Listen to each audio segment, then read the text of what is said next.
اگر ہم تقویٰ کی راہ لینا چاہتے ہیں، پرہیزگاری کی راہ پکڑنا چاہتے ہیں، اللہ کی راہ پکڑنا چاہتے ہیں، تو پھر دلوں کو صاف کر کے اس میں خلق خدا کے لیے محبت رکھنا ہوگی۔ ہم اپنی گفتگو میں بہت غیر محتاط ہوتے ہیں۔ ہم اپنے گفتگو میں دانستہ یا نادانستہ طور پر ایسے لوگ جو موجود نہیں ان کے بارے میں ایسی باتیں کہہ جاتے ہیں جن سے ان کی عزت پر حرف آتا ہے، اس میں توہین ہوتی ہے۔ یاد رکھیے کہ یہ غیبت ہے اور اللہ کے نزدیک بہت بڑا گناہ ہے۔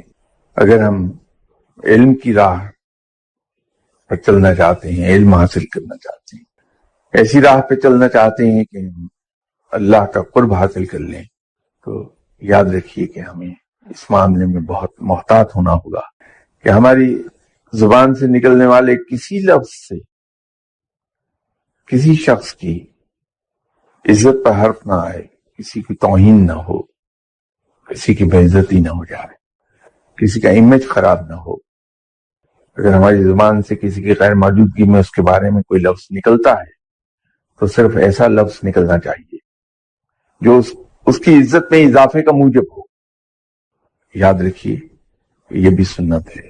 آپ صلی اللہ علیہ وسلم کی زبان مبارک سے کبھی کسی نے ایسی کوئی بات نہیں سنی جس سے ان کے کسی مخالف ہی کی توہین ہوتی ہو۔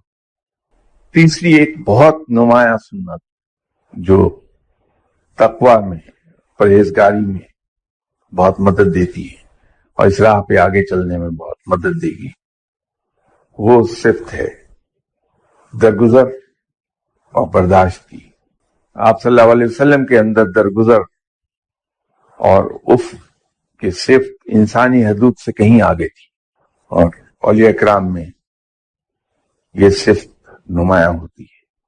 دوسروں کی زیادتیوں کو ہنس کے ٹال جائیے۔ درگزر کرنے والا اگر کبھی ٹھوکر بھی کھاتا ہے تو اللہ تعالیٰ صرف اس کی اس صفت کے صدقے اسے تھام لیتا ہے۔